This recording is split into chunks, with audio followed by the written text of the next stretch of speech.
pelos presentes, por estarem aqui neste dia de calor e queria agradecer a ti, António Sousa Dias, por vires falar aqui sobre a tua música. E também ao Pedro.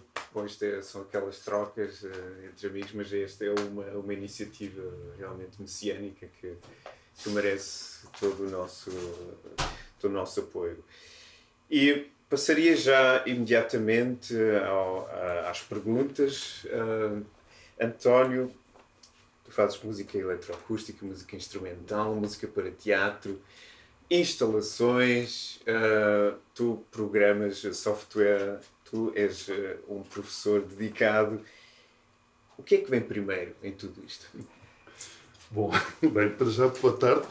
Aproveitando também para os gargalhardetes do costume, não é? Agradecer ao Pedro, agradecer ao Luís, que também teve o azar também de ser meu aluno. E agradecer-vos também, de facto, estarem aqui hoje, ainda por cima, para nos ouvirem falar destas coisas, com este dia que dá vontade de ir para a praia, não é?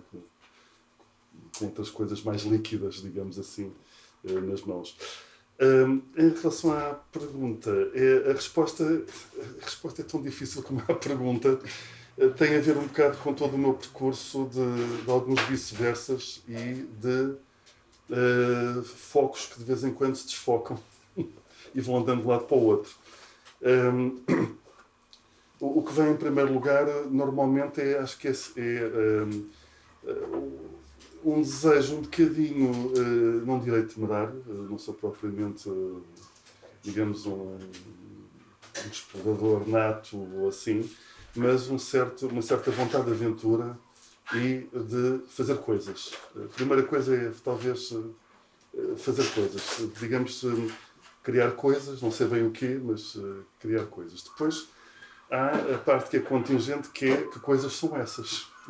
E o que é que me passa pela cabeça, porque destes mais ou menos, estes neurónios de vez em quando conjugam-se de uma forma estranha e andam de um lado para o outro. Dizem coisas diferentes. E dizem coisas diferentes.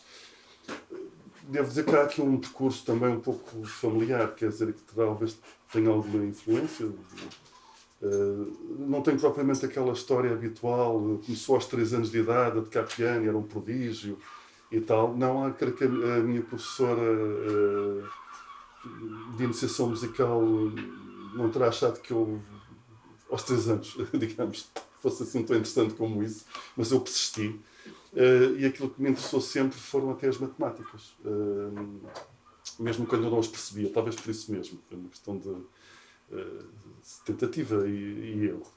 Simultaneamente, a verdade é que em casa, para além de outras possibilidades, é verdade que o facto de meu pai ser cineasta, é o António Macedo, também ajudou assim, este caldo. Já havia uns problemas na família, ou seja, o meu pai já teria sido arquiteto e foi para o cinema. Eu entrei para o técnico e acabei na música. A minha irmã, a Susana Sousa Dias, que hoje faz cinema, também tem este percurso. Não é caso único. No caso da música temos vários casos que penso que têm a ver com questões geracionais também. Penso que na geração anterior à minha as pessoas ainda acabavam os outros cursos antes de seguir o seu percurso. Temos o caso do Pedro Rocha, que teve em Geologia, o João Rafael, que teve no ISEL. Quer dizer, todos tivemos percursos, penso eu, bastante ricos. Eu sempre tive 2 coisas que me interessaram muito. Música, embora sempre tivesse feito, não seguindo ainda até um certo ponto a carreira tradicional.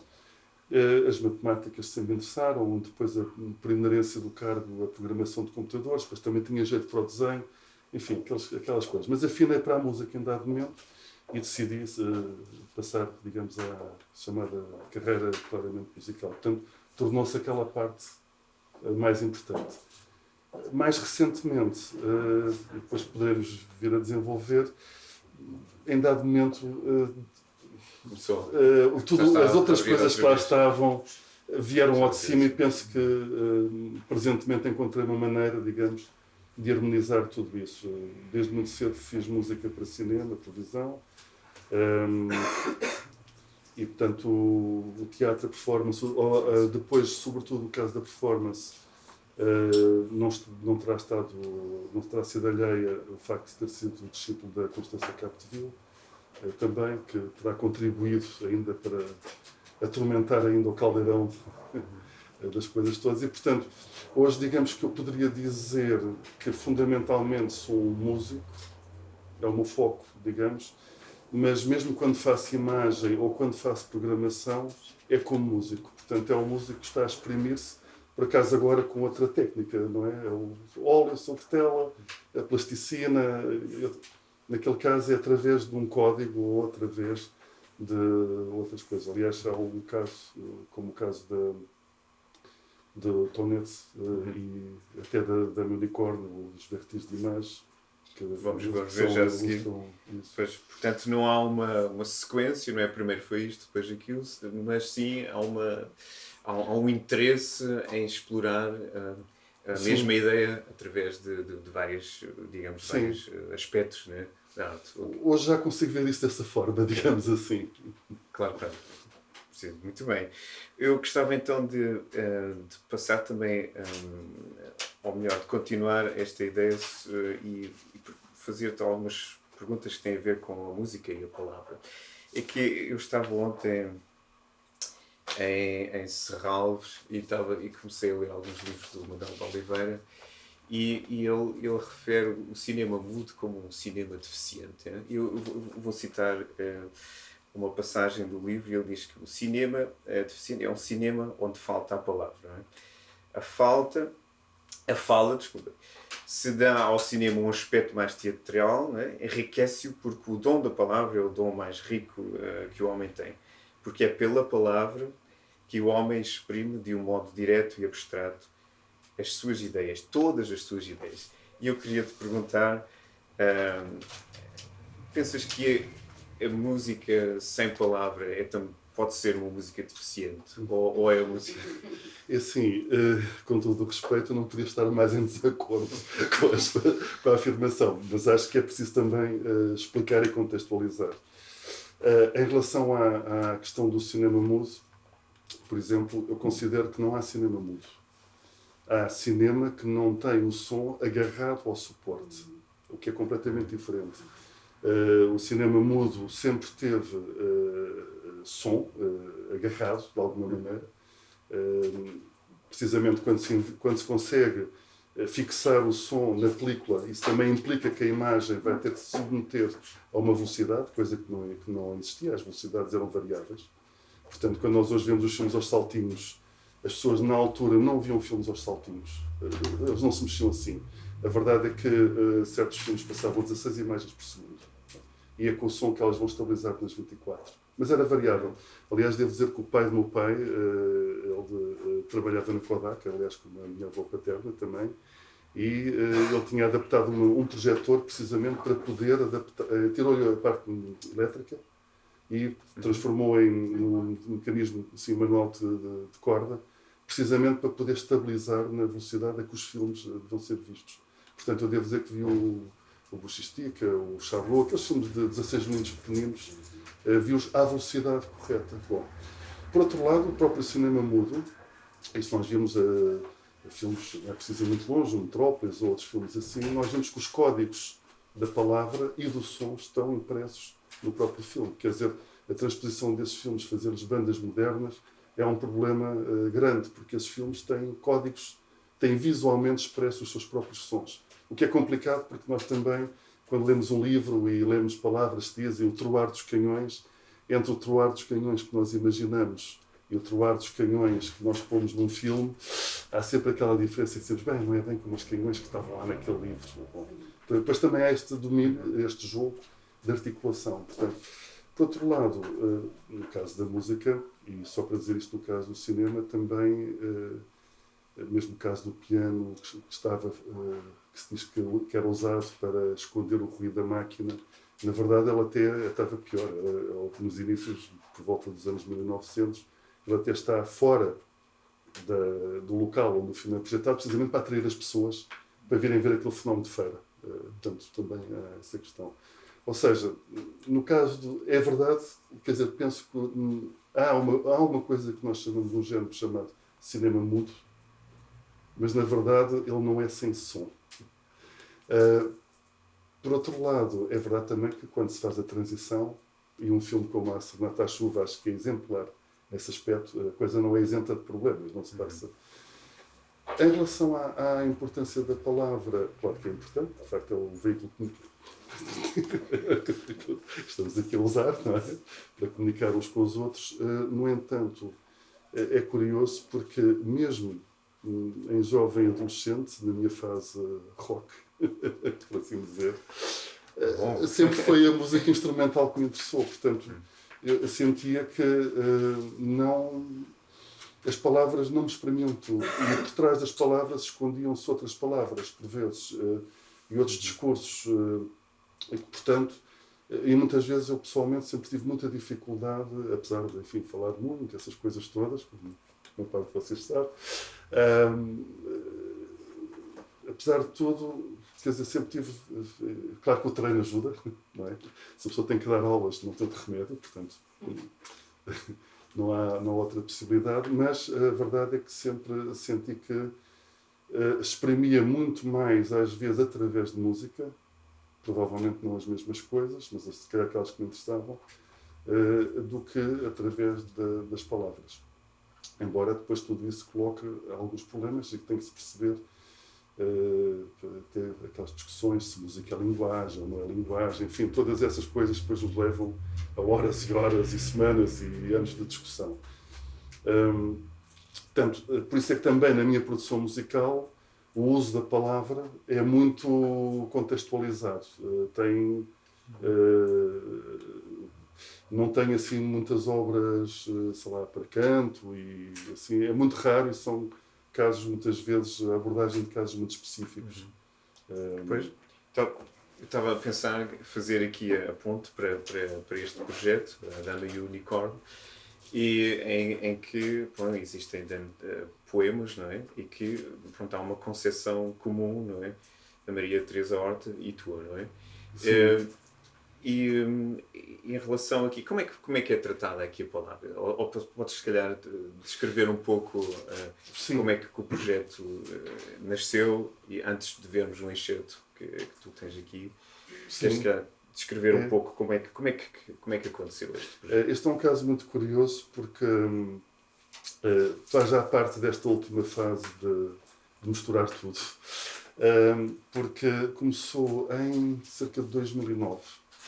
Mas o projeto só se concretizou em 2013. E começou com... eu tinha a ideia, desde muito, muito jovem, quase, não direi criança, enfim, 8, 9, 10 anos, enfim, mais ou menos por aí, sempre me fascinou muito a poesia da Teresa Horta. E já depois, na adolescência, então, de uma forma ainda mais forte, porque sempre me pareceu que Maria Teresa Horta tinha uma característica muito curiosa, que era um discurso poético muito próprio, uma linguagem muito própria e que me confrontava sempre com algo que me espantava. O que eu quero dizer com isto? O grau de imprevisibilidade que tinha perante ela era muito maior do que com outros poetas, digamos assim, que as construções das frases me pareciam mais... não direi tradicionais, isto é injusto, não é a forma correta. Eu não estou aqui a criar valorações, para assim dizer, este é melhor ou é aquele, mas estou apenas a exprimir, digamos, o desafio que sempre foi para mim a forma até prosaicamente desabrida, digamos assim, como a Teresa se exprime. E, sobretudo, a musicalidade inerente aos seus próprios poemas. E pronto, o facto de serem poemas que estão claramente no feminino, tratam de questões no feminino e do feminino, e que, portanto, para mim, enquanto homem, me interpelam, porque é qualquer coisa que eu não estou à espera, não é um imaginário que me corresponda, mas é um imaginário, digamos, que me faz pensar noutras possibilidades. Pronto. E sempre me fascinou, de facto, e sempre gostei muito. Agora sim, a parte mais sensível, sempre foi, talvez, dos meus poetas a preferida, por assim dizer. Gosto também da poesia da Sofia de Breiner. Tenho mesmo uma ou duas obras onde ela é mesmo citada, Sofia, Mas a Teresa sempre foi... e pensei em dado momento, quis fazer... houve um dado momento que quis fazer um teatro musical sobre textos dela já existentes, mas por timidez nunca tive assim muita coragem de ir ter com ela. Um dia, bom, lá resolvi, fui ter com ela, pedir autorização para fazer algo com os poemas dela. Estava muito hesitante entre As Mulheres de Abril ou outros textos, e em dado momento, através do Miguel Azeguima, o Miguel Azeguima fez-me uma proposta. Eu disse: António, eu este ano quero fazer no Festival Música Viva, portanto, Festival Música Viva 2009. Já fiz os contos para crianças, que são de manhã, e portanto há umas senhoras que dizem coisas, e depois há uns sons eletrónicos, e homens que dizem que ouvem. Este ano eu queria fazer os contos para adultos. Alinhas, não alinhas, é para ser à noite, será manifestamente erótico, pronto. O que é que parece? Eu pensei, bom, por acaso, se calhar vai ter a dupla certa. E na altura falei nisto à Teresa, e a Teresa disse-me: bem, tenho aqui uma ideia que gostava muito de trabalhar, que era a Dama Unicórnio. E na altura o que fizemos foi 3 poemas, música e 3 poemas, que se chamam a Dama Unicórnio, uma peça com 9 minutos, para 2 narradoras eletrónicas. E penso que funcionou bastante bem. E a Teresa disse-me, eu gostava de ampliar isto. Eu gostava de que isto fosse um livro com disco tal e qual como as Feiticeiras, com música do António Chagas Rosa. Gostava que fosse feito uma coisa deste género, era o meu projeto, era isto que eu gostaria de fazer, com as imagens das tapeçarias. E sim, senhor, em dado momento ela faz tipo 40 poemas, que acho que já os andava a fazer, como vim depois mais tarde descobrir, que era um projeto que ela já acalentava, e começámos a trabalhar nisto. As primeiras questões foi como é que se vai montar um projeto destes. Não estava na mira do editor uma coisa deste tipo, e percebemos que para o fazer a coisa tinha que ser mais complicada. Portanto, era daquelas coisas em que simplificar a ideia de um projeto não funcionava, porque era apenas não realizar o projeto dela. O que me interessava a mim na altura era a ideia de instalação, através dos poemas. Depois também se colocou logo a possibilidade de fazer uma performance. E então começámos a trabalhar nessa ideia. Durante 2 anos fomos trabalhando, ela foi fazendo poemas, eu ia vendo o que é que se podia fazer, e em dado momento conseguiu-se arranjar todas as parcerias, porque eu tinha, acho que é um exemplo interessante, porque é um exemplo de há um objeto que é o livro com as imagens e o disco, mas que está integrado com que está debaixo de um chapéu, que é o chapéu da Dama Unicórnio, onde também se inclui uma performance que é feita em palco. Portanto, é uma cantata eletrónica, uma cantata profana para voz eletrónica. Há a voz e há depois também um músico que não está no palco, por razões de cena, fazendo a parte eletrónica, e há também instalação. E isso permitiu-nos, por exemplo, estabelecer toda uma série de parcerias, de acordos, para fazer também toda a montagem financeira de um projeto deste tipo. Portanto, penso que foi algo que tem este interesse, digamos, à luz de uma forma mais, hoje em dia, habitual, digamos, de se começar a trabalhar coisas para além, que extravasam, digamos, o domínio da própria música. Do ponto de vista sonoro, havia aqui e musical, é precisamente o tratamento da palavra, é assumidamente prosaico. Havia um problema, para mim a Teresa tem um problema dos grandes poetas. Os grandes poetas já, aquilo está completo, quer dizer, tem que se falar por música. E eu penso que esta é a razão também. Os meus colegas poderão, enfim, dizer-me que não, e eu aceito, porque também não conheço tanto como isso. Parece-me que é também a razão pela qual a maior parte dos compositores românticos, na verdade, não escolhem tão grandes poetas. É evidente que houve líder com Goethe, Schiller e toda uma série, mas não são tantos assim como na grande produção musical. E não tenho a certeza, poderiam corrigir até, penso que até seria Schumann que teria dito, como um poeta de segunda linha a música pode acrescentar algo. Portanto, e isto faz, não é que seja mau para o poeta, não é isso, é que permite dar espaço para que a música e o poema, juntos, façam qualquer coisa. Quando é um grande poeta que já tem até a sua própria musicalidade, como ainda por cima é o caso da Teresa Horta, que se disserem os poemas dela em voz alta, percebe imediatamente que há rimas, há assonâncias. Quer dizer, estar a sublinhá-las musicalmente parecia-me um pouco redundante. Quer dizer, sim, então o que é que eu estou lá a fazer? Digamos assim. Agora, tinha um problema muito concreto, depois, que era a quantidade de poemas. A Teresa escreveu, no fundo, um total de 70 poemas. A quantidade de poemas não permitia, digamos, musicá-los todos. Musicar todos estes poemas daria uma coisa que daria 3, 4, 5 horas de duração. E eu sempre tive a ideia de um espetáculo, de algo, ou que quando se ouvisse, o ouvinte pudesse ouvir e seguir e acompanhar o sentido dos poemas durante uma hora. Portanto, máximo para estabelecer limites de atenção. E, portanto, que me obrigou a escolhas. Uma delas é que, embora a voz, penso que é uma voz excelente, a voz da Ana Brandão, os poemas não são cantados nunca. São ditos. E a música o que faz é fazer, talvez, explicitar aquilo que a Teresa fez, mas que não está no livro. Ela fez um só poema, na verdade, que se segue do princípio até ao fim, articulado em várias secções, e a música precisamente procura mostrar todas essas articulações e como é que tudo isso se faz, e criar um universo, digamos, onírico em torno das tapeçarias. A performance sublinha isso de outra maneira, portanto, porque é o que está no disco, mas ao vivo tem situações, inclusive, em que há uma zona das tapeçarias, poderei depois mostrar algumas imagens, que são recriadas, digamos, também ao vivo.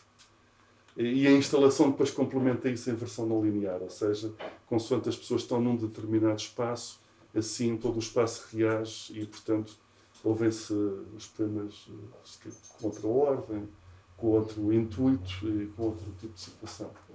Basicamente, isto são assim uns pontos. Bom, ótimo. Então, se calhar, eu passaria agora diretamente ao exemplo. Sim. Temos aqui e depois, se calhar, voltamos outra vez a falar de um aspecto ou de outro. Sim. Se calhar. Este, não é? É só uma. Exatamente. Esse é o master do disco, sim. Eu sugeria que se ouvissem os primeiros 2, 3 minutos, só para ter uma ideia do tipo de som. Embora aquilo depois tenha várias partes, confesso que tem também ali que eu chamo a minha reconciliação com o fado, na peça final. Deixo-vos imaginar o que é que isso será. Se for com o QuickTime, acho que dá para fazer. Porque só para dar a ideia, cenicamente, não se vê aqui, mas cenicamente o primeiro número, a atriz, digamos, traz-me pela mão para meio da sala. Portanto, e eu vou ficar junto aos meus instrumentos. Eu nunca quis ficar em palco com ela por uma razão, porque ver-nos aos dois seria olha a dama e o unicórnio, e não é isso que se passa. Portanto, desculpem lá, foi uma maneira airosa de fugir à questão, e por essa razão eu trago sim, ou seja, é um elemento de cena que é claramente chamar a atenção para o público. Mas e neste poema o que é muito interessante é que as tapeçarias são 6. Não sei se conhecem a história das tapeçarias, muito rapidamente. São 6 tapeçarias que são descobertas no século XIX, durante um levantamento de património. O Prosper Mérimée interessa-se por elas porque a George Sand vai querer que as tapeçarias, descobre as tapeçarias também e quer que as tapeçarias sejam preservadas a todo o custo. São 6 tapeçarias que representam uma dama e muitas vezes um unicórnio com um leão também, que faz parte da heráldica da casa que representa. e são consideradas uma das maravilhas da tapeçaria da Idade Média.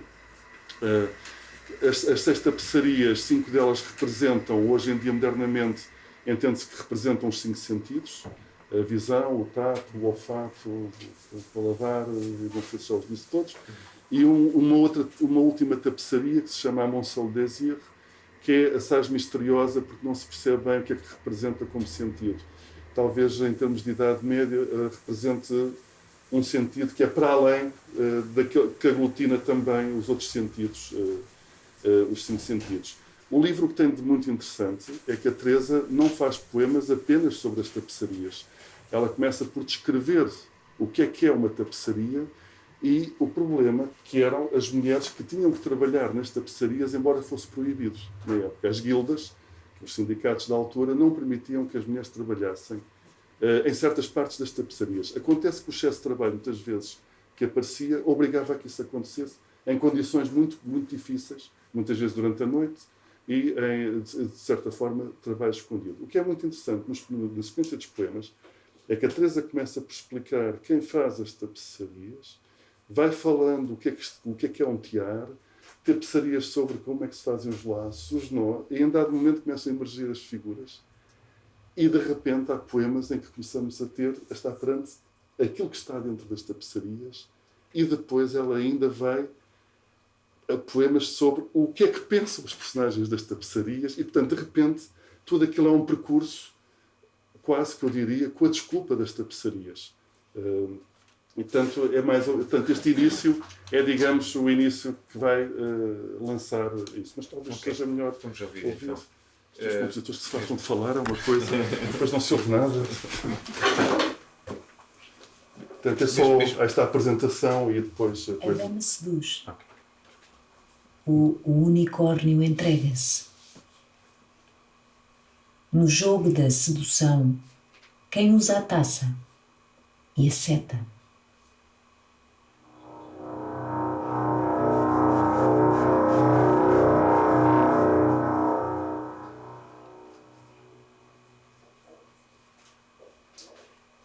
É toda uma vida a suturar os extremos, uma ponta atando o que a outra desata. Ambas a dar o nó no novelo, a tecer a história a ser-nos contada. Com o fio, com a linha, com a lã inglesa. O azul, o vermelho, com o ponto cruzado. Entrelaçando as cores, enlaçando os segredos na trama, narrando o que fica calado. O ocre, o anil, um enredo de cravos, feito com a seda da tentação armada, a ausência do gume onde o fio se entreteça, sendo a sedução uma arma afiada.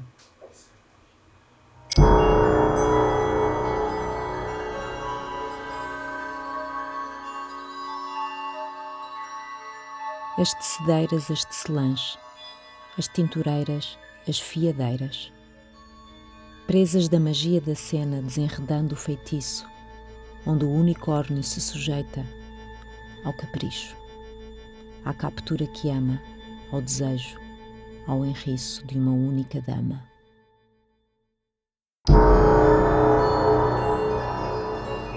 O carvão do desenho a tornar-se invisível debaixo das lãs, dos fios e das linhas que o copiam, o bordam, o abordam, fazendo o retrato da aia e a dama e desta a filha, pela parte de cima. Aparelham-se os tiares, montam-se as lãs e os fios na trança da urdidura. A virgem fica parada. No desenho e no pincel, antes de ser desenhada, depois tecida e fiada.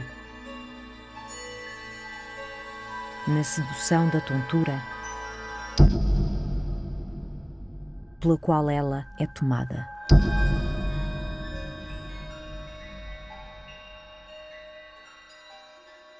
Os novelos, os nós a tropeçar nos dedos, entre o olhar da dama e as meadas de lã apaziguando os tons. Dos olhos de uma, já no olhar da outra, a contraluz. As laçadas do tempo com a maciez do vento. do bando dos matizes que a nuance introduz.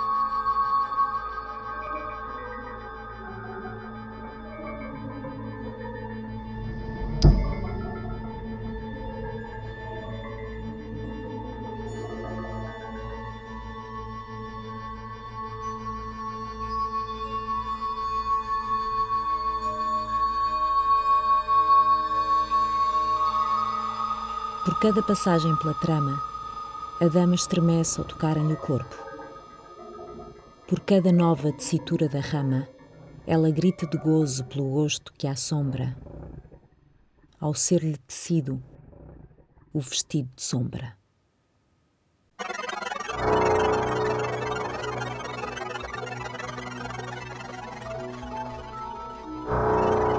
O bordado dos vestidos com motivos de romã, de rubi ritual, ou de esquivez no despido antecipando a nudez.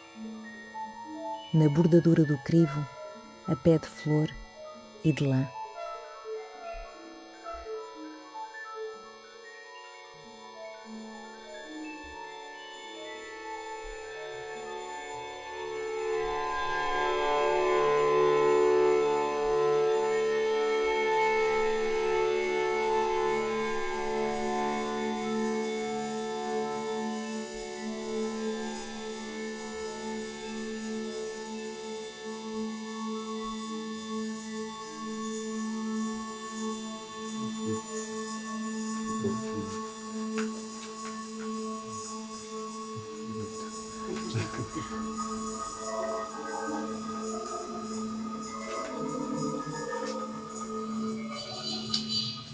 Peço desculpa. E assim foram logo para uns 10 poemas, mais ou menos. Bom, devo confessar que esta é a primeira vez que estou a ouvir isto e é curioso, porque tu falaste, tu disseste também que te interessava a poesia da Teresa Horta precisamente porque te surpreendia também, não é? E eu penso, quando eu estava a ouvir as tuas peças eletroacústicas essencialmente, esse aspecto da surpresa estava presente em muitas peças mesmo. Para mim é sempre são os materiais que há assim uma espécie de motivos que são recorrentes e que são transformados mas que aparecem sempre, mas no meio há sempre uma surpresa de imensos materiais novos e portanto e é muito interessante para mim ouvir este excerto porque aqui há um contínuo tímbrico, sonoro, baseado sempre neste som grave que dá um impulso para todo o outro. E eu queria te perguntar talvez, o processo de trabalhar nesta peça foi completamente diferente do processo das estruturas que tu desenvolves nas outras peças anteriores eletroacústicas? Bom, eu estou a falar de peças bastante... Não é só o Gamanço, não é o T3, não é? O Gamanço, portanto, é uma peça do António Sousa Dias, é preciso esclarecer. Estamos a falar do governo. Não. Ainda estamos nesta conversa sem conotações políticas, pelo menos até agora. Lá iremos, talvez. Mas isto corresponde a uma... Quer dizer, não há evolução neste sentido, mas há um processo de transformação da tua linguagem, do modo de trabalhar, ou são tudo modos diferentes do mesmo? Como é que funciona? Ok, então vamos juntar agora aquela parte das matemáticas. Tu estavas a dizer que falas muito a explicar, mas parece que tinha a impressão que as minhas perguntas não conduzem a lado nenhum, por isso. Não, antes pelo contrário. É assim, eu em dado momento andei muito baralhado, porque como tinha uma grande facilidade com sistemas formais e com essas coisas, esses formalismos e essas... na música também há dessas coisas, também há regras e tal, e nós os compositores aprendemos uma data de regras espantosas e depois assim, aquele que dominar melhor regras ganha o outro. Pronto, isto é mais ou menos, não é bem assim, estou a caricaturar, permitam, também é verão, está calor, está toda a gente deprimida com o estado do país, vamos subir aqui um bocadinho o moral da coisa. E então eu tinha grandes problemas normalmente porque tinha muita facilidade em adquirir todos os esquemas e entrosá-los.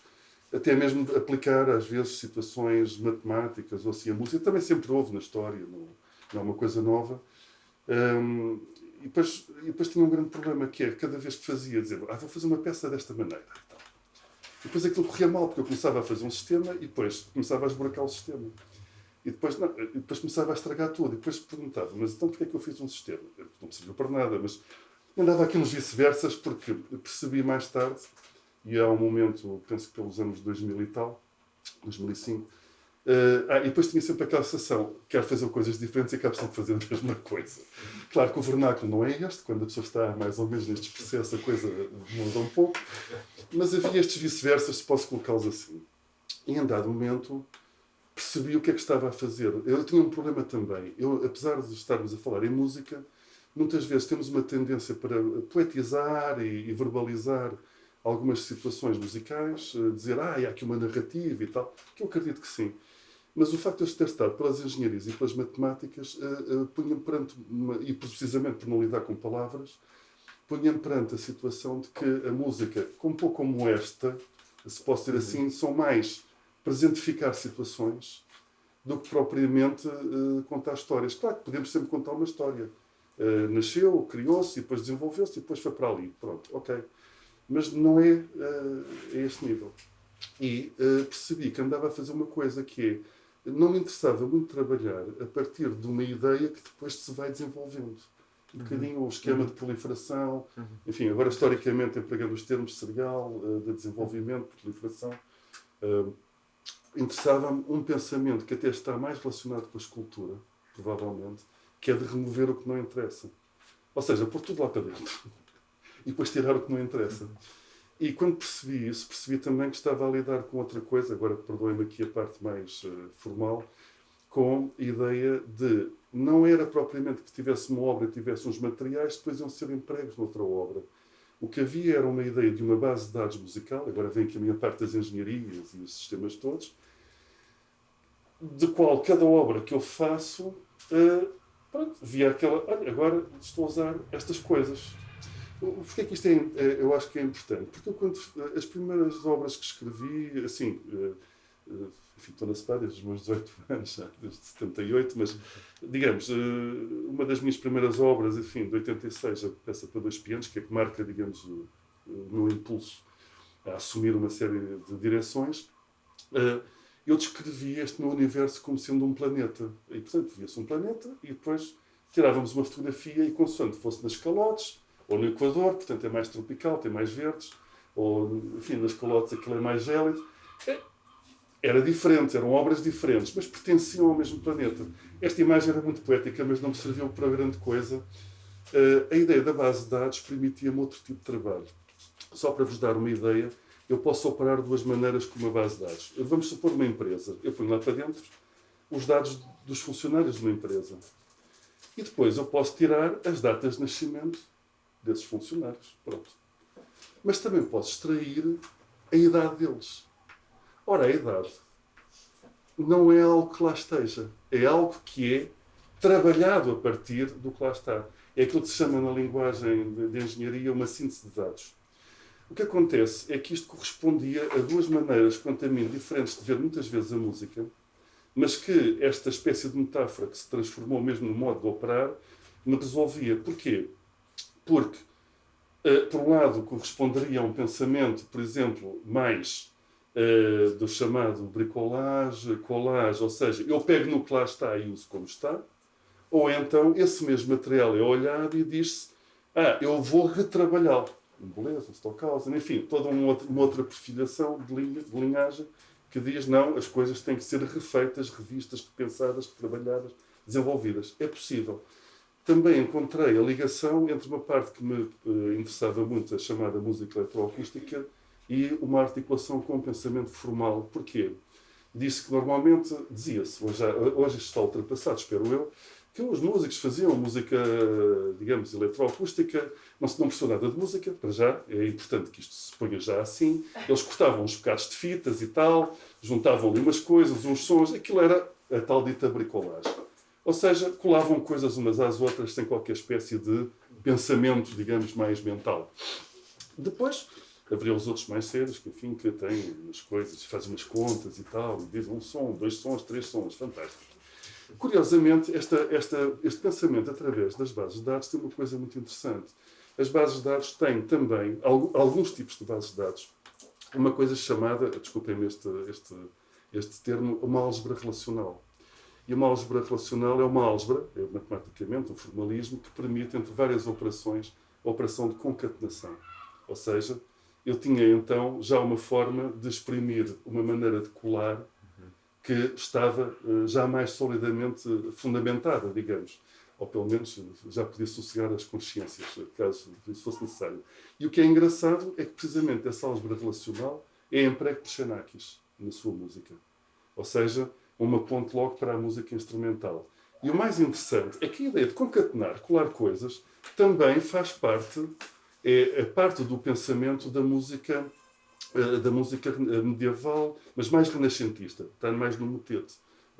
Ou seja, a ligação entre acordes e coisas que se fazem segue mais uma lógica de justaposição e não uma lógica, digamos, de encadeamento, de obrigação de andar para a frente, como na música posterior. Portanto, através deste modelo, eu tinha encontrado uma forma de trabalhar e de solucionar para mim um problema que era, mas eu não estou a fazer obras umas que vêm das outras. Muitas vezes eu olho para aquele material e há outras coisas. Isso permitiu-me outra coisa.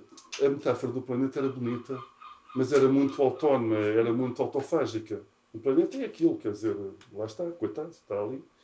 A base de dados tem uma vantagem porque as bases de dados muitas vezes são atualizadas, incorporam novos elementos, desenvolvem-se e alteram a sua própria maneira de funcionamento. O que permitia articular estes níveis todos. Não sei se isto responde um bocado à questão. Perguntar penso que sim, agora. Não, penso que sim, eu penso que sim. Eu penso... E passei, só para terminar, de facto, a funcionar desta forma. A construção como trabalho é uma construção que é, digamos, generosa nos seus princípios. Ou seja, em vez de pegar em 2 notas e dizer vou desenvolvê-las até obter uma sinfonia, faço ao contrário. Junto 4 ou 5 sinfonias, digamos assim, umas em cima das outras, e depois começo a remover coisas e a alterar, a torcer, e puxar. Outra questão, na minha música, e isso é a última coisa, já agora, porque eu acho que explica esta questão, eu não a vejo. É óbvio que muita dela é para ser escutada num concerto, as pessoas sentam-se e depois aquilo começa e acaba. Mas, na verdade, mentalmente, dentro da minha cabeça, e precisamente como sempre tive esses problemas, digamos, espaciotemporais, com as tais engenharias, matemáticas, essas coisas todas, portanto, aliás, eu costumo dizer, não me digam que nós vivemos num espaço a 3 dimensões, não é? Altura, largura, bom, e depois se quiserem juntar o tempo, uma dimensão heterogénea no meio disto tudo bem, porque isso é uma tristeza. Eu tenho que vos dizer uma desagradável notícia, isso é muito triste, porque eu vou-vos dizer uma coisa, se não estou em erro, e talvez agora até já tenha aumentado o número, as nossas finanças trabalham a 46 dimensões. Ou seja, as nossas finanças são mais ricas do que a nossa realidade. Opa, pronto. Ou seja, comecei a trabalhar neste nível e percebendo que na minha música, e daí a instalação e certas ideias para a frente, é como se, imaginem que tem uma obra que é uma avenida e depois há um acorde. E quando se ouve aquele acorde, se calhar eu posso virar para outra coisa, que é outra obra. Naquele momento cruzaram-se. Por acaso um acorde de piano que pertence às duas. Mas, portanto, haveria esta jardinagem, urbanização, pronto, e que tem a ver com este tipo de produção. Portanto, a Dama Unicórnio vem nessa sequência, já claramente assumida, de incorporar novos materiais, explorar ideias, mas sem qualquer espécie de problema, digamos, da utilização dos materiais. Ok. Então há uma certa libertação também, não é? Sim. Ou melhor, uma, digamos, adaptação quase intuitiva de tudo o que eram as estruturas que tu aprendeste e que tu exploraste até esta altura. Sim. E uma forma mais orgânica, se calhar, de trabalhar isso. Pode ser dito assim, talvez? Pode. Quer dizer, essa maneira estava sempre orgânica. Eu tenho muita coisa que nunca apresentei musicalmente, porque eu ouvia por vezes demasiada fórmula e não a música. E para mim sempre foi importante no fim, quando me sento na cadeira, eu ouço música. E isso é um ponto crucial para mim. Ou vejo qualquer coisa visual, quer dizer, seja whatever, por assim dizer, mas é isso, no fim, que tem que estar perante nós, e não uma explicação. Mas por trás há um trabalho que me tem que assegurar. Mas sim, esse lado orgânico, cada vez mais à vontade. A idade também permite essas coisas, não é? Portanto, pelo menos vamos. Ok. Concordo. Agora já é tarde. Concordo. Bom, talvez seja aqui então o ponto certo para ouvirmos o T3. Queres falar um pouco sobre o título? Ou primeiro ouvimos? Não, se calhar ouvimos primeiro e depois falas um bocadinho, está bem? Ok. Portanto, eu gostei muito desta peça porque existe, portanto, há uma espécie de motivo recorrente que se transformando, vai sendo ressintetizado, vai sendo portanto, mostrado de diferentes perspectivas e pelo meio aos outros materiais, não é? E aquilo este motivo funciona como uma espécie de divisão formal, não é? E pronto, foi assim que eu percepcionei a peça quando ouvi. E, bom, mas tu depois vais explicar-nos um pouco melhor, talvez, como é que compuseste e o título também, não é? O título é interessante. O título não tem nada que saber. Pois, mas mesmo assim, é isso. Agora tenho que recorrer aqui a outros programas. Só digo que a peça é quadrifónica, portanto ela é para ser escutada, não nesta versão estéreo, ela tem mesmo coisas que se passam à volta, portanto. Mas é uma versão autorizada pelo autor, portanto. Okay.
Podes-me corrigir se não for verdade aquilo que eu vou dizer, mas eu ouço aqui muitos tipos diferentes de trabalho sonoro. Se quisermos agora ser um pouco mais específicos, eu penso que trabalhas com síntese granular, com síntese aditiva, com síntese de diversas formas. Portanto, segundo entendo, tem a ver com aquilo que tu estavas há pouco a dizer, de não partir de uma só ideia, de um tipo de processo para construir uma obra e tudo, mas usar um recurso, uma base de dados, não é? De vários recursos técnicos para produzir. É assim que poderíamos falar sobre esta obra? Podíamos falar nestes termos sobre esta obra? Sim, até porque nesta ideia que eu tinha expresso, de facto a ideia da base de dados, eu acho que ela ainda pode ser vista de outra maneira, que é um saco, onde está tudo lá para dentro. Isto porquê? Porque um dos problemas também com que eu lidava, e vem nessa sequência dessa questão, era com o problema dos tipos. Isso é um problema que se põe também muito nos computadores e tudo mais. As coisas são tipadas e são postas em caixinhas. E precisamente uma das riquezas que me parece hoje em dia com os multimédias, os multimeios, é precisamente ter que a mesma pessoa, entidade ou programa, ou o que quiserem, lidar com várias coisas diferentes. Esta capacidade de ter que se enfrentar o diferente e ter que integrar o diferente, acho que é uma questão importante, até em vários níveis, quer dizer, que já extravasa também ao nível social. Poderíamos também pensar em algumas implicações. No entanto, tem a ver também para mim com uma outra ideia, que é a ideia até de orquestração. Quer dizer, penso que na minha música há mais a ideia de orquestração do que instrumentação. Talvez aqui seja o seu lado, digamos, mais, como diria, mais clássico, talvez. Porque há uma ideia de trabalhar processos de fusão, mais do que evidência da diferença, que eu diria que muita música a partir dos anos 50, e não só, dos anos 50 do século XX, aposta muito mais na exploração a fundo de cada instrumento quase em si, como contributo para um resultado, mas precisamente explorando. No caso da minha música, eu diria que há um processo que ainda é um pouco clássico, ou que se manteve. No caso da música com componente orquestral é um bocadinho diferente, mas só porque eu posso construir os meus instrumentos, portanto o problema fica resolvido. Mas há a ideia de trabalhar fusões de instrumentos e, sobretudo, criar uma espécie de quase um único instrumento. Esse aspecto é um pensamento um bocadinho, eu diria, um pouco mais clássico. Mas há esta ideia de orquestração, ou seja, eu usar a tal síntese granular, síntese cruzada, síntese aditiva, subtrativa, ou o que se quiser, tal e qual como se fossem violinos e flautas, que, como cada processo destes processos tem uma cor diferente, todas juntas depois contribuem para um resultado diferente. Portanto, nesse sentido, sim, vale tudo. Vale tudo mesmo. Ótimo. Bom, e se calhar essa ideia do vale tudo, com essa ideia do vale tudo, passamos para o Gamanço. Porque é uma peça que eu tinha que falar sobre ela, claro, porque eu estava na altura na Escola Superior de Música como teu aluno e quando foi produzida esta peça e pronto. E eu gostaria de falar sobre essa peça com um outro aspecto. Sobre dois aspectos. Para mim, esta peça cristaliza, de certa forma, alguns dos ideais, ou pelo menos um dos ideais do pós-modernismo dos anos 80, 90. Peça de 97, se não me engano. É 97, sim. 97. E que tem a ver com uma espécie de uma dissolução do autor. Não é? Portanto, tu tens também aqui, se calhar, uma base de dados de autores e não de sons, não é? Portanto, primeiro vieram os autores e tu chegaste, eu vou usar este autor, mas o princípio não é a partir do som, mas sim de uma abstração do som que é o autor, digamos assim. Portanto, essa é a primeira base de dados. Bom, podemos dizer que sim. Bom, sim, tá uma bom. delas. Ok. E, portanto, isto um aspecto e o outro aspecto que me ocorre quando eu ouço a peça tem a ver com um aspecto ainda mais ligado à tradição e que me lembra algumas coisas portanto, as variações de Abel e do Beethoven, por exemplo, não é? Que parte de um tema muito simples, muito banal, e como uma espécie de uma demonstração técnica transforma esta banalidade numa obra genial, não é? Também há outro aspecto do Bach também, a oferta musical e etc. Portanto, sobre estes dois aspectos, que comentários é que te ocorrem? Quer dizer, a peça, de facto, há os autores, há os sons. Sim, a peça chama-se Gamanço número 1. Portanto, há aqui várias coisas. Primeiro, há claramente a ideia de roubar qualquer coisa a alguém e pôr logo isso de uma forma que não dá mesmo margem para manobras. Ou seja, este roubo à descarada, ainda por cima, é feito de uma forma, como direi, nem sequer é de uma forma alta, não se chama roubo, apropriação. Não é gamanço, quer dizer, é mesmo um gamanço, é assim. Depois, e na altura, tenho que dizer isto, os gamados, por assim dizer, eram a peça dedicada aos meus alunos na altura, e não só, na Superior de Música, porque deixaram coisas dos computadores. E o que lhes era pedido era normalmente um estudo, e eu resolvi fazer uma fantasia com aquilo. Pronto. Número 1, porque no número 1 está a ameaça. A ameaça é que só o número 1 pode vir a haver, não chegou a haver, ou pelo menos o número 2. Porque toda a gente tem um laptop agora, já não põe nada. Portanto, agora central. Teria que engendrar outras formas de gamanço, digamos, da apropriação. Mas há de facto esse lado. Havia um lado também, há um lado também que me pareceu interessante, que era, obviamente, ao trabalhar com fontes diferentes, há também esta questão de manter-lhes a sua própria, digamos, identidade, mas ao mesmo tempo tentar integrá-las num todo. Mais tarde consegui resolver isso de outras formas. Aqui vou tentar formas de aproximação, que eu acho que atingem um certo como no T3. O T3 é mesmo uma questão de espaços e de... Imaginem mesmo uma casa. Aliás, é T3, de T3, o T3 mesmo, ou Tetris, o jogo onde se encaixam peças. Portanto, era um pouco a ideia. No gamanço há outra coisa que irão ver, se calhar alguns já não saberão ou não se lembrarão. A peça também vai falar do que era o estúdio de música eletroacústica naqueles anos na Superior de Música de Lisboa. E precisamente porque tem uns sons que hoje alguns deles já não existem. E que são todos retrabalhados também, não se nota muito, mas... e todos os outros sons foram todos recalibrados. Na altura senti esta necessidade. O T3, como digo, cristaliza um pouco isso, que é um tipo de trabalho que eu vou fazer também, que é trabalhar a natureza interna do som, quer seja instrumental, quer seja, digamos, gravado. Ou seja, como é que eu posso ter uma porta e um acorde de uma orquestra, os dois juntos numa peça, e que quem está a ouvir a peça diga, epá, aquela porta é fantástica e aquele acorde foi muito bem escrito, que eles jogam muito bem com o outro. Mentira.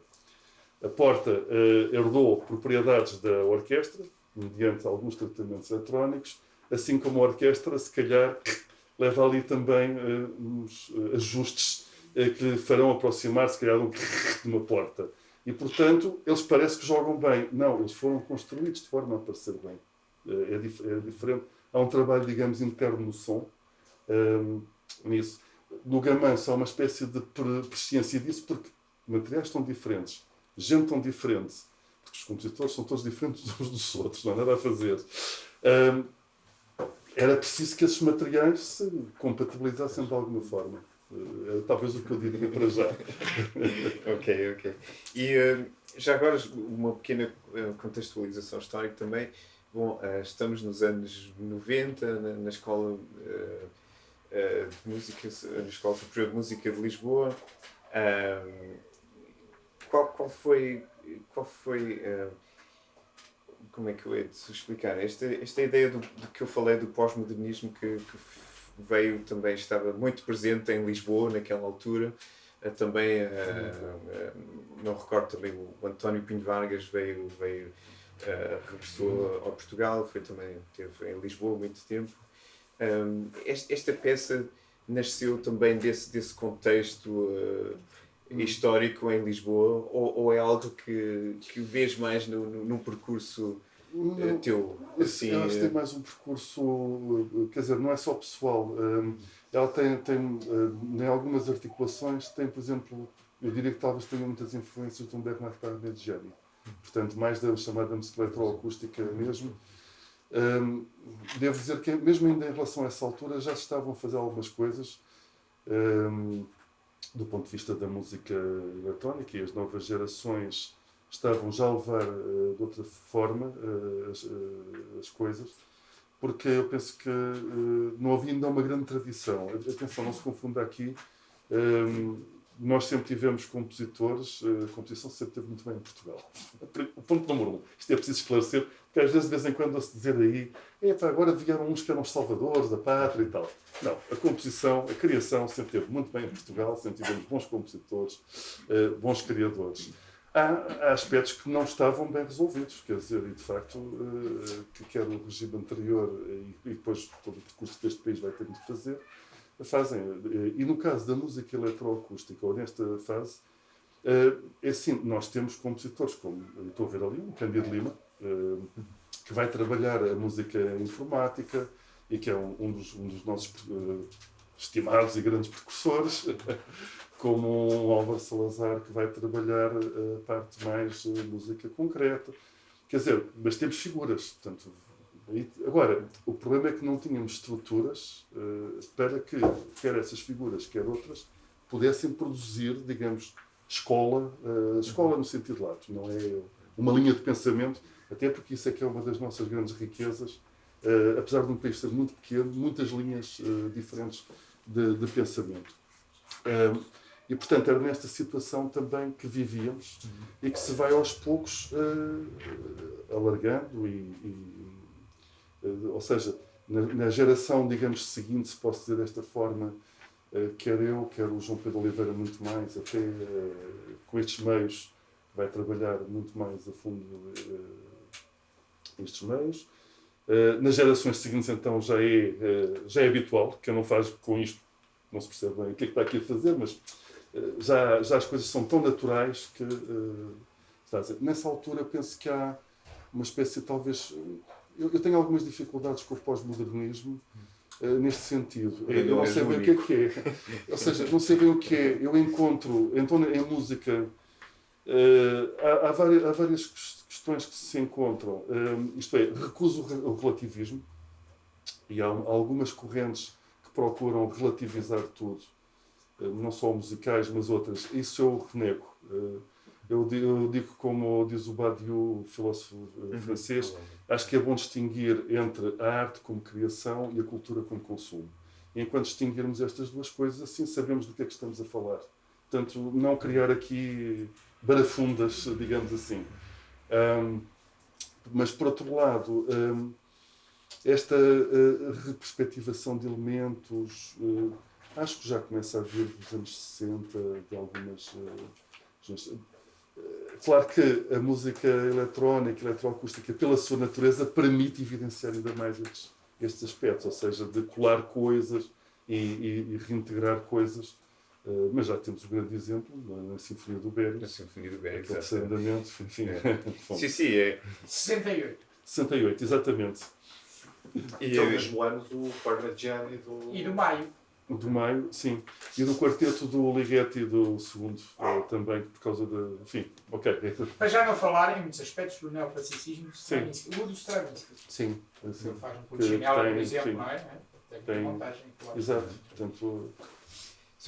Antes de abrir também a discussão, agora, talvez seja propício, mas eu gostaria também de dizer já agora, dar os meus 2 cêntimos para esta discussão da citação, digamos assim, em sentido lato, que podemos ver essa linha desde o Bério, digamos, passando precisamente pelo Gamanço e por outras peças, mas até hoje com um compositor muito novo, o Kreidler, um compositor alemão que precisamente usa um sample como citação. Portanto, podemos isto na eletrónica, temos este quase aspecto quase absurdo, não é? Que um sample, portanto, ou menos do que isto, é uma citação, pode estar aqui o Beethoven todo, não é?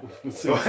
Pode estar aqui, sei lá, o som de uma galinha das tuas peças e não ir por aí fora, não é? Portanto, este é um aspecto quase absurdo, não é? Da eletrónica, não é? Que tudo é a citação e pronto, que já não serve como propriedade do autor, não é? É algo que já... cuja a origem é quase é insignificante, não é? Isso lamento aí, mas há uma grande diferença. A música não é som, é discurso. Portanto, tu gamaste o som, mas não gamaste o discurso. Portanto, há uma semântica. Propriedade. A tua propriedade, pelo menos, é caracteristicamente teu. Sim. Mas é uma questão de dimensão, não é? Sim, é também uma questão de dimensão. uma... Na Sinfonia do Bério ouve-se, não é? Beethoven, ouve-se Ravel, não sei o quê, não é? Enquanto mas não deixa de ser. Gianni também se ouve o pop e o jazz. Sim. Sim, mas sim, eu penso também há aqui uma questão que é um certo horizonte de realidade também. Quer dizer, ok, pode ser até um certo ponto, mas se calhar há uma zona, uma esfera onde as coisas nos permitem pelo menos balizar algumas coisas. De acordo. Portugalmente põe essa questão. Bom, eu tenho aqui muitas perguntas ainda, mas o tempo já vai um pouco adiantado, por isso eu gostava ainda de referir um aspecto teu que penso que é mais recente, que é o aspecto da instalação. E talvez mostrasse agora aquele documentário que tu tens sobre o Tonet. Como quiseres fazer. Queres passar? Não sei, estás à vontade? Ele é entrevistador, não sei. Não, sugiro, mas tens. Sim, o Tonet é entrada quase, não direi noutro assunto, mas é talvez uma espécie de súmula. Porque, de facto, todos estes aspectos acho que entram integrados. Procurando ultrapassar o lado do tal relativismo. Isto é, da tal relatividade em que tudo é possível. Enfim, não há, quer dizer, quando digo isto, estou a ir mesmo contra uma atitude que aparece, digamos, enunciada nas imposturas intelectuais do Sokal e tudo mais, que é a questão de um relativismo, ou seja, sim, então como isto é matemática, como isto é não sei o que, tudo é possível. Não. Apesar de tudo. Melhor, agora já se ouve uma frase, que agora é a nova frase de fetiche, que é a qualidade é uma construção cultural. Sim, pode ser. Eu digo, ainda bem que é. Não é natural. Mas é no sentido que não se deve falar de qualidade, não é? Isto aparece muito nas artes plásticas no mundo anglo-saxónico. É que tipo, o curador, basicamente, isto é para o curador dar a boa consciência e programar a exposição pelo telemóvel e não olhando para os quadros ou para a instalação da cena. Mas pronto, então não se deve falar de qualidade porque é uma mera construção cultural, não é? Talvez mas há aqui um russoísmo também um bocadinho sinistro, não é? O que é natural, que é bom, como se tal coisa existe. Não, eu devo dizer que depois isso leva-nos ao discurso de, então somos todos animais, e então justifica-se a selva. Eu aí sou muito mais Rancière, que diz que uma vez que temos a capacidade de ler e escrever, temos a capacidade de nos autodeterminar e ultrapassar-nos e ir para além de nós mesmos. E lamento, mas é uma obrigação. Quer dizer, é muito chato. É um imperativo categórico. É um imperativo categórico. Ou seja, e, portanto, eu acho que aí permite-nos também distanciar desse aspecto. Eu só devo dizer que há uma parte que ainda não consigo resolver muito bem, que é a questão precisamente da diferença e da identidade, por assim dizer. Porque... e mesmo nas questões musicais, mas penso que há um outro compositor que resolveu isso, que é o Horácio Baggiani, de considerar certos elementos nas suas músicas como singularidades. Porque o problema, e aqui é um problema também curioso, e que para aqueles que são professores e coisas assim, eu lembro-me de quando houve aquela discussão sobre a avaliação, parece que estou a fugir do assunto, não estou. Quando houve aquela discussão sobre a avaliação, eu lembro-me de ter pensado, diabo, se os nossos sindicatos, portanto, eu digo desta forma, se provavelmente tivéssemos olhado mais para o José Gil e menos para outros aspectos, talvez a coisa tivesse resolvido, porque precisamente o problema da identidade ou da diferença é que implica a necessidade de comparações. E a necessidade de comparações faz com que se tenham que estabelecer grelhas. E muitas vezes há coisas que ficam fora das grelhas. Ora, na criação nós temos um problema. E esse é o problema que eu sempre me defrontei, digamos, nas aulas de composição. Eu não estou perante pessoas que são diferentes umas das outras. Eu estou perante pessoas que são singulares. elas não têm comparabilidade nenhum para o outro. É uma chatice, pois um tipo tem que lhes dar notas. Pronto, essa é a parte chata, pronto, e depois parece que como têm a mesma nota são iguais. É tudo mentira. Porque às vezes têm a mesma nota por razões diametralmente opostas. Mas o problema é o afrontar da singularidade, que eu acho que ajuda a resolver toda uma série de questões e não... e preparar para outras coisas, que por ver aqui o Cândido aproveito para dizer, como o Cândido dizia algumas vezes, que na composição e na criação, como professores, nós temos que ser, digamos, treinados para ser capazes de enfrentar o imprevisível. Não sei se eram essas as palavras exatamente, mas que eu acho que é uma lição muito justa. No caso da instalação, não sei se era isso que... Sim, era um caminho, mas o caminho... Passamos por montanhas e por vales, mas chegamos lá. O Tonetti tem uma característica, eu não sei se queres que fale um bocadinho sobre isso. Ou... Sim. Posso dizer depois o pequeno filme, são 5 minutos, que explica um pouco isso, mas posso dizer em português, porque o filme está em inglês, mas na altura dava mais jeito para o YouTube, não é enfim, esta espécie de, como é que se diz? Este desvio anglófilo pelo qual, enfim, me intencio. O Tonetti para mim tem uma importância particular na minha produção, porque é uma instalação que eu acho que congrega tudo ou quase tudo aquilo que são as minhas preocupações, chamemos assim, audiovisuais. Tonetti porquê? Porque Tonetti significa rede tonal e é uma espécie de percurso entre notas, organizadas de uma certa maneira, como foi estabelecido pelo matemático Euler, penso que em 1725.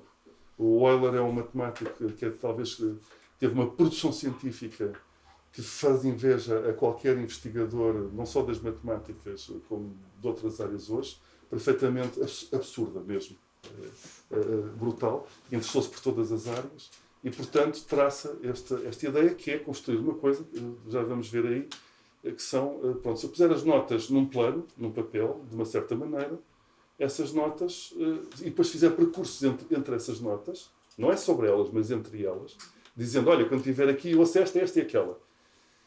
Ele consegue fazer percursos que, na sua linha, explicam certas passagens harmónicas num Beethoven, num Mozart, num certo tipo de classicismo. Exatamente.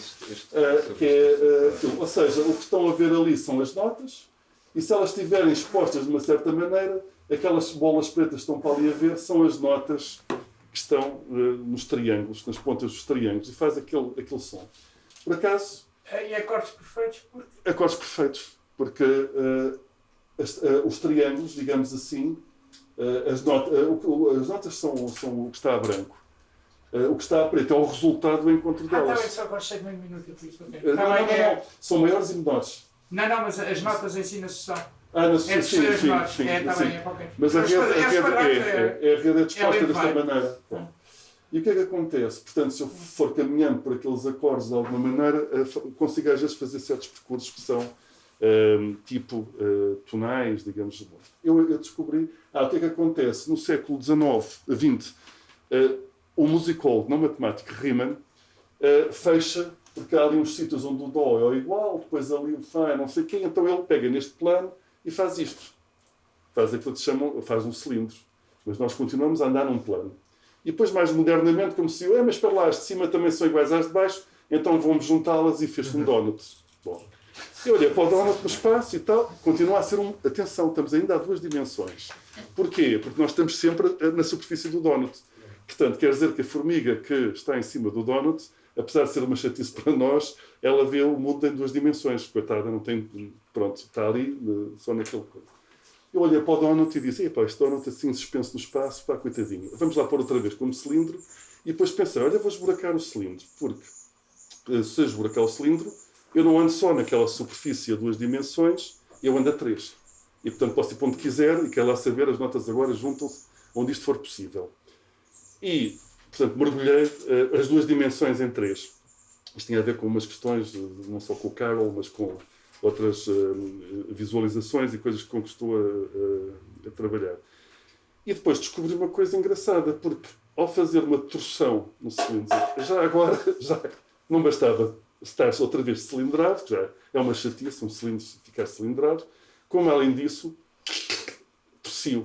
E, ao torcê-lo, reconfigurei esta rede e começaram a aparecer formações de junções de notas que tinham mais a ver com o meu universo.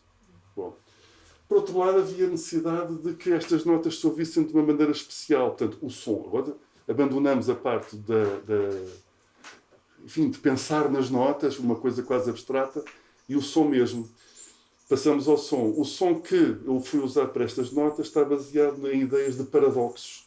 Ou seja, sons que não têm sítios fixos, têm texturas muito especiais e que não se nota na instalação, mas não era isso. Eles, na verdade, estão ligados com aquele paradoxo, penso que já viram aquelas escadas que sobem para chegar ao mesmo sítio.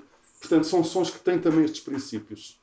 Portanto, o que ligava tudo isto. Ou seja, no Tonettes, depois há a dimensão da articulação visual, porque apesar de haver uma ligação entre o som, as notas e a cor, que sempre houve ao longo da história da música e das artes, sempre existiu essa relação, e a sinestesia, digamos, trata muito esse aspecto. Não me interessou muito, mas eu vou usar, do ponto de vista visual, certas formações de figuras muito abstratas, que também me interessavam trabalhar. Certas imagens muito... que não significam, se calhar, nada, mas que depois têm o efeito do teste de Rorschach, ou seja, as pessoas que veem projetam-se nelas. Portanto, mas isso é, digamos, o universo que está projetado na tela, que as pessoas veem à medida que vão manipulando um joystick para poder navegar nesta instalação. Portanto, ou seja, congregando não só todo o uso de novas tecnologias, articulação imagem-som, tratamento de imagem, tratamento de som, cultura musical, toda a carga histórica, portanto, tudo congregado de uma forma que seja... Pronto, navegue e já está.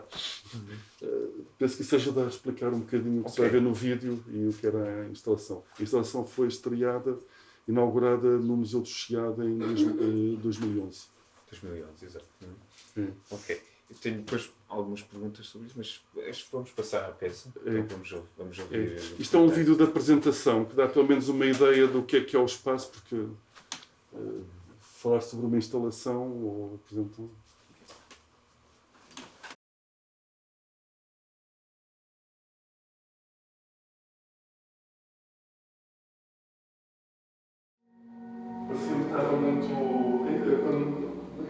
Tonettes 09B is a multi-channel, interactive audiovisual installation where image and sound create a dream world, abstract and diffuse, due to the permanent mutual influence.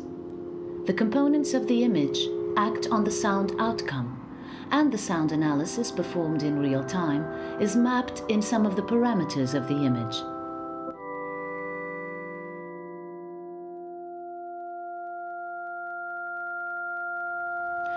As one navigates this space, enclosed but constantly renewing, the forms presenting themselves request viewers project their own feelings and impressions in the manner of a Rorschach's test, or why ever not, as if a day spent gazing and listening to the clouds.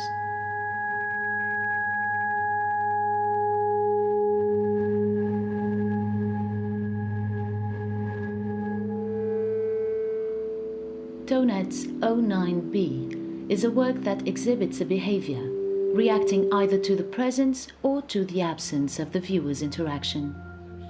This level of autonomy enables a choice between one of two strategies: either standing by and passively watching the work in progress, or directly interfering by manipulating a joystick.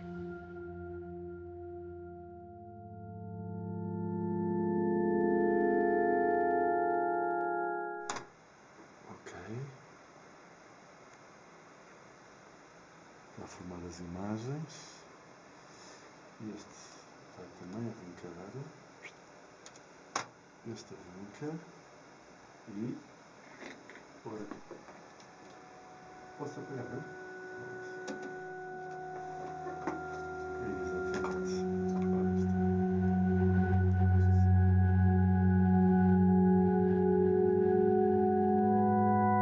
TONET's 09B explores the articulation of a number of artistic and scientific concepts. For example, synesthetic aspects concerning the relationship between sound and color based upon the ideas of Scriabin and observations by Helmholtz. Furthermore, the possibility of information losses during data transfer in communication reveals a structural heterogeneity and functional interdependence between the various levels and elements, which convey the idea of complexity.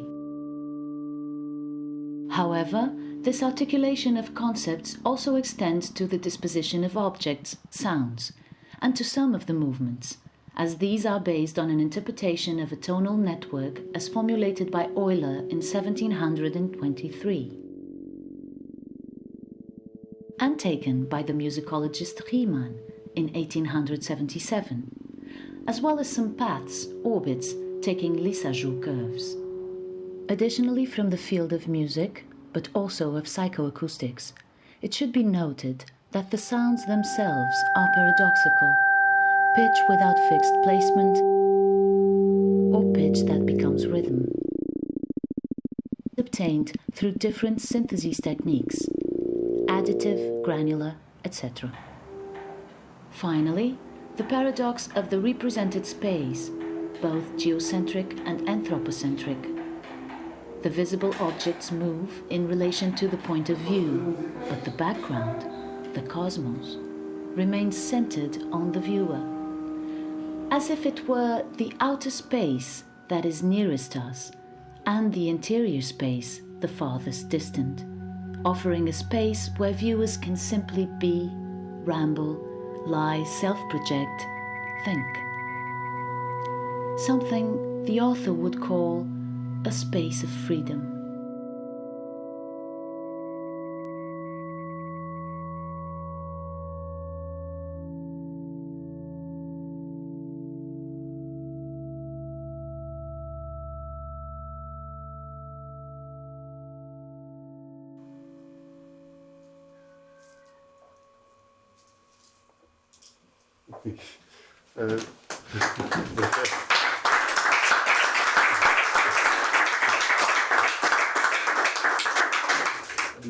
Não sei se posso dizer, mas há aqui mais umas. Pronto, há aqui várias ideias. Uma delas, por exemplo, também se me pôs, e por isso é que vocês têm os puffs e têm o joystick, que é o problema com a interatividade, ou seja, é uma obra que eu digo que não é interativa, é comportamental. Ou seja, se as pessoas mexerem no joystick, ela é interativa, porque ela vai reagir a esse movimento e, portanto, vai-se deixar também subjugar e propor coisas. Se ninguém mexer, se as pessoas quiserem estar deitadas no puff, só olhar, ela começa a deambular sozinha, com os seus pensamentos mentais, por assim dizer. Portanto, resolvendo como se a ideia, ou seja, pegando na ideia, se posso dizê-lo desta forma, há pessoas que gostam de estar a dar mergulhos na piscina e de nadar muito, e há pessoas que gostam de estar deitadas, a tomar qualquer coisa, a contemplar. E notei sempre que há estes dois tipos de espectadores, e muitos outros no meio, e que provavelmente há obras que são claramente interativas, só funcionam se nós interagimos com elas, outras que não. Eu, quando me sento a ouvir um concerto, não preciso mexer nada, portanto, desenrola-se sozinho, mas por vezes há situações em que se podem explorar alguns tipos. Há uma coisa também aqui que é curiosa, que é a questão por exemplo, que é dito a ideia de complexidade. Eu sei que o termo complexidade tornou-se uma espécie, em dado momento, agora pensar está um bocado mais fora de moda, mas se tornou uma espécie de coqueluche. É complexo, logo é bom. Pronto. Quando eu digo complexidade, isso é uma coisa que eu gosto sempre de esclarecer, os problemas de vocabulário. Quando eu falo em complexidade, no caso da minha música, não tem nenhuma questão valorativa. Não há aqui ideia de bom ou mau. E tem uma definição muito clara, que vem da física, que diz-se que é complexo um sistema que tem o que se chama heterogeneidade estrutural e reciprocidade funcional. O que é que isto quer dizer? Espera lá, agora traduzindo um bocadinho.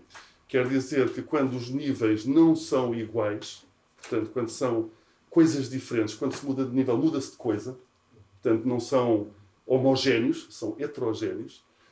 Quando passamos do nível molecular para o nível atómico, somos para baixo ou para cima, as propriedades mudam, as estruturas mudam completamente. Isso já é um sintoma de complexidade. O outro sintoma é haver interdependência funcional. Quer isto dizer que não há uma coisa que manda nas outras todas, como no caso do tal pensamento, digamos, serial, em que há uma ideia base que depois vai condicionar as outras, o X que vai condicionar o Y, por assim dizer. Há uma interdependência, ou seja, X e Y determinam-se mutuamente. Eu, para fazer o acorde, tenho que fazer a nota, mas a nota faz o acorde e depois a nota faz o ritmo. Quer dizer, e depois diz-se, mas então qual é mais importante? Nenhum deles. Então e quem é que vem primeiro? É como ovo e galinha. Discutam, mas eu tenho que fazer a obra, depois quando se chegar a uma conclusão, contem-me, digam-me o que é que se passou. Portanto, e a mesma coisa até pode ter explicações diferentes. Portanto, havia esta ideia. E depois a ideia de que, como viram pelo tipo de imagem, a ideia de que o espectador pode chegar e, digamos, para mim a metáfora era mesmo haver uma espécie de espaço de liberdade em que a pessoa pode estar um dia a olhar e a ouvir as nuvens. Pronto, seria a ideia. E isso, por acaso, a ideia de complexidade ainda se torna mais elevada, digamos assim, quando colocamos o elemento humano, não é?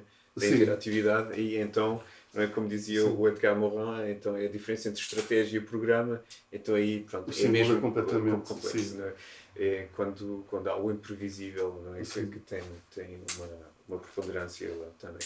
Muito bem. Bom, tu já respondeste a várias questões que eu tinha agora, precisamente porque este é uma obra que te demonstra muito bem um paradigma muito interessante, que é de...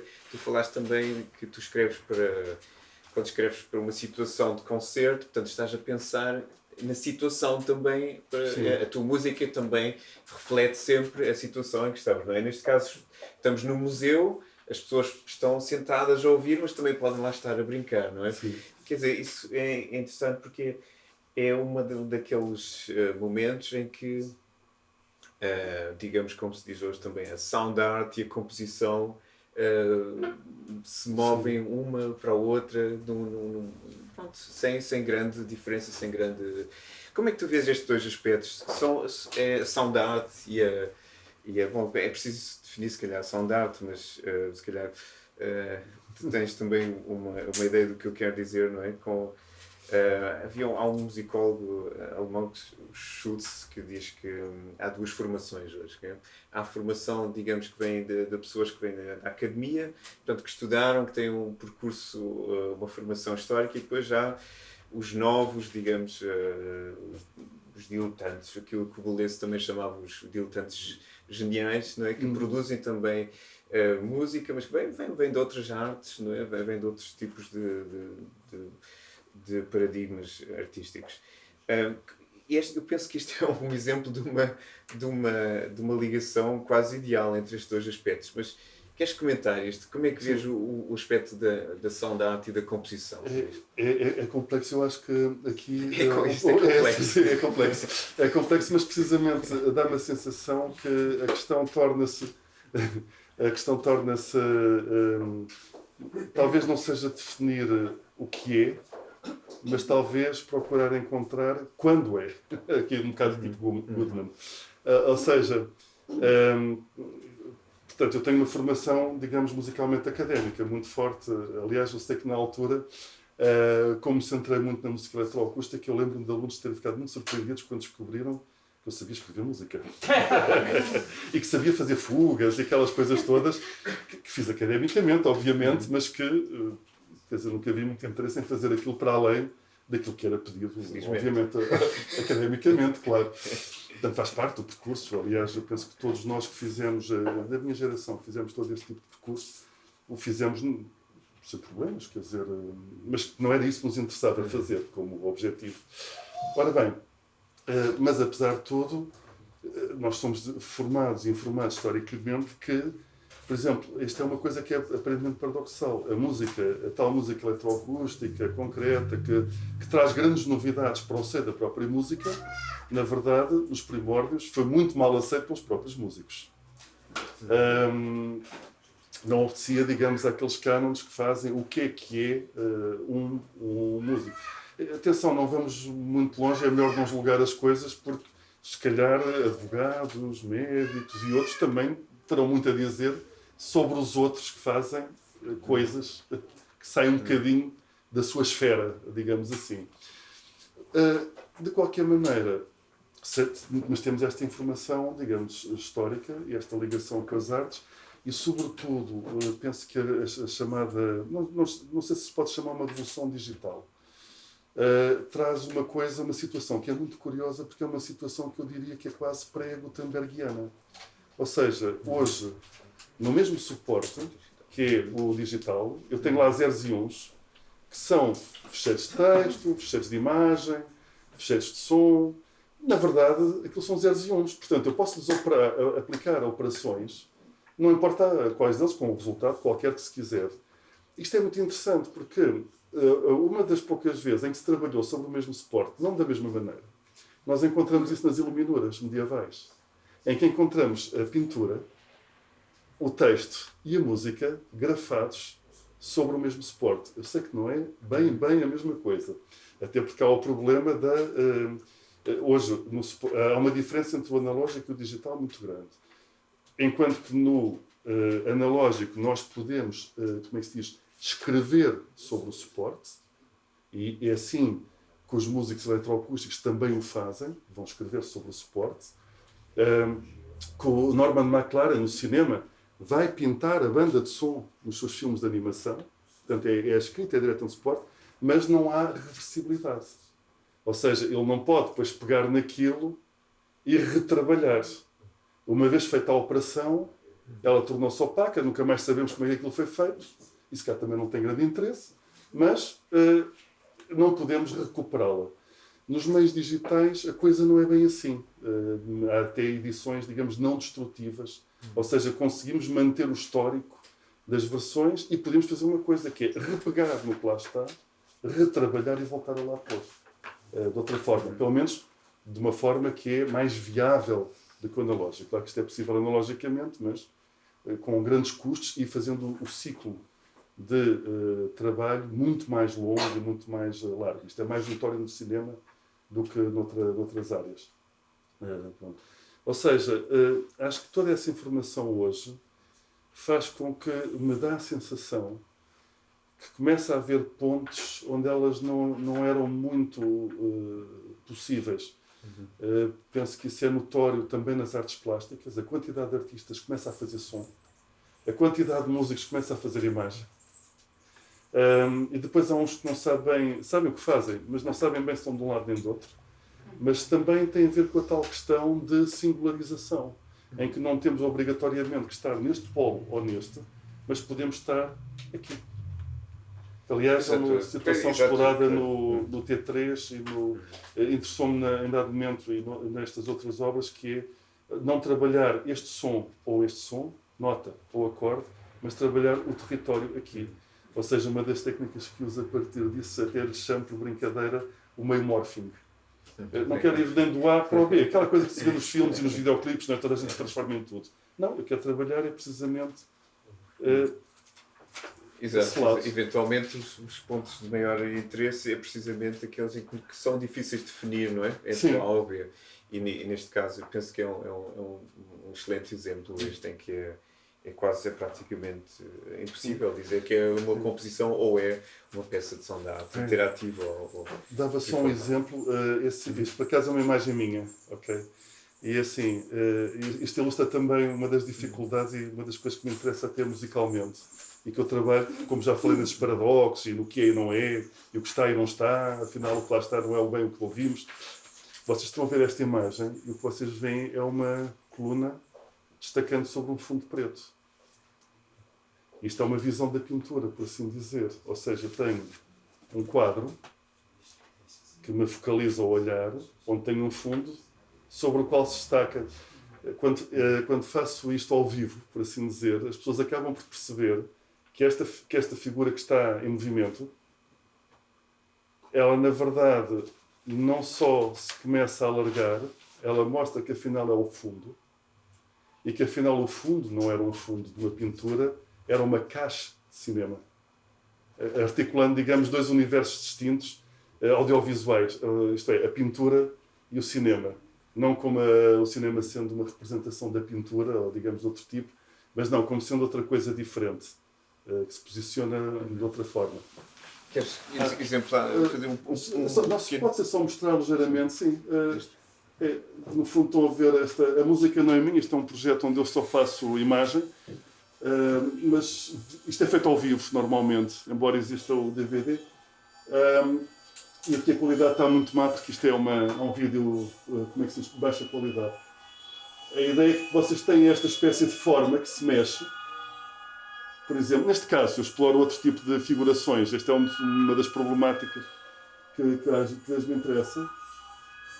O que vocês estão a ver é uma coisa que cria uma certa ilusão de tridimensionalidade aparente. O que também é uma coisa...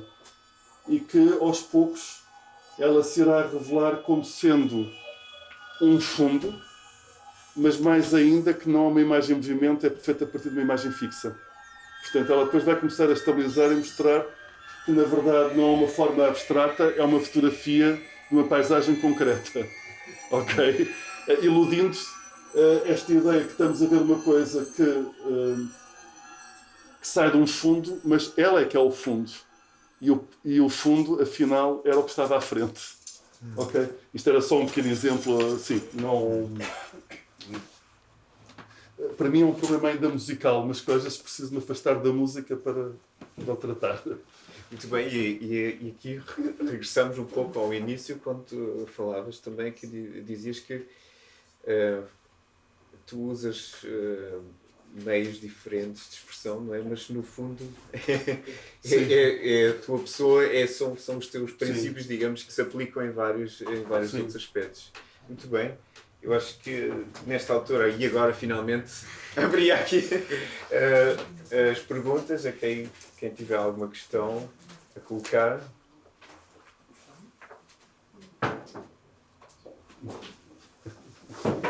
Muito bem. Se não, bom, damos então, se calhar, por concluída esta conversa. Muito obrigado. Obrigado, eu. Foi um prazer enorme mesmo. E muito obrigado e bravo. Obrigado.